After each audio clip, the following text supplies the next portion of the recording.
আপোনালোকৰ বাইদেউ কি হৈছেনো দাদা আপুনি মানুহজন বৰ ঠিক নহয় দে এই মানুহজনীৰ ওপৰত এনেকৈ মানুহৰ মাজত কাজিয়া কৰিব পায়নে এই মাইকী মানুহৰ ওপৰত অত্যাচাৰ কৰিছে আপুনি আপুনি বৰ ঠিক মানুহ নহয় এইফালে আহক বাইদেউ কি হৈছে কওকচোন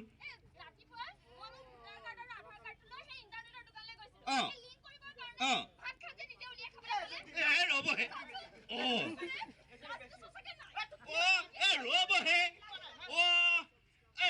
আপোনাৰ মানুহজনী এনে ঘূৰি ফুৰা নাই নহয় সেইটো আধাৰ কাৰ্ড আৰু ভোটাৰ কাৰ্ডখনহে লিংক কৰিব কৈছিল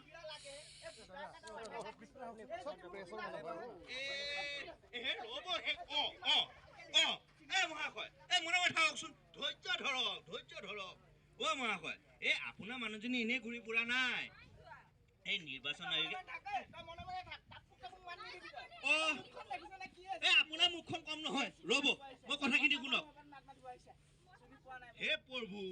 মহাশয় এইফালে আহক মনে মনে থাকক কথাখিনি শুনি লওকচোন তাৰপিছত আপুনি কি কৰে কৰিব অহা বছৰ 1 অক্টোবৰ যেতিয়া যাৰ 18 বছৰ পূৰ্ণ হ'ব তেওঁলোকৰ এডভান্স তেওঁলোকৰ ভোটাৰ তালিকাত নামভৰ্তিকৰণ কৰিব পাৰিব আৰু সেইখিনিকে ক'লোঁ আৰু মই গুৱাহাটীৰ পৰা অহা চিফ ইলেক্ট্ৰেল অফিচাৰ অহা ষ্টাফ আৰু এই সাংস্কৃতিক গোষ্ঠীক মই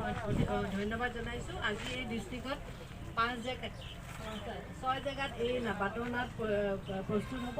মই সকলোকে ধন্যবাদ জনাইছোঁ আৰু ভাবিছোঁ এই ধৰণৰ আমি পাৰ্টিচিপেশ্যন পাম থেংক ইউ আৰু কিবা থাকিলে আপোনালোকে আমাৰ ইলেকশ্যন অফিচত আহিব পাৰে DC অফিচত আহিব পাৰে আমাৰ BLOসকল আছে তেখেতসকলক আপোনালোকে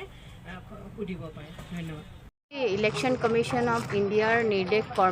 মৰ্মে আমাৰ যি চিফ ইলেক্ট্ৰেল অফিচৰ পৰা এটা টিম পঠিওৱা হৈছে তেওঁলোকে গোটেই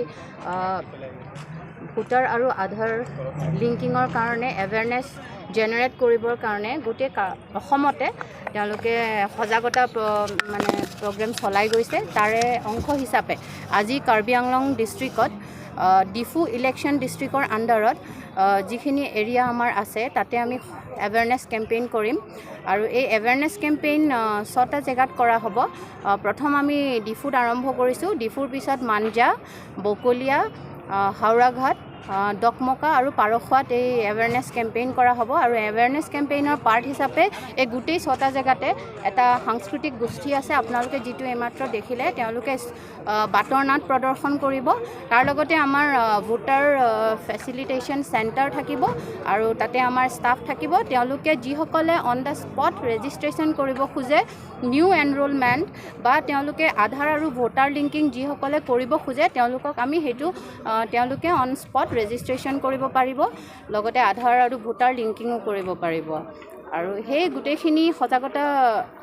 মানে মানুহক সজাগ কৰিবৰ কাৰণে আমি এতিয়া এই প্ৰগ্ৰেমটো লোৱা হৈছে থেংক ইউ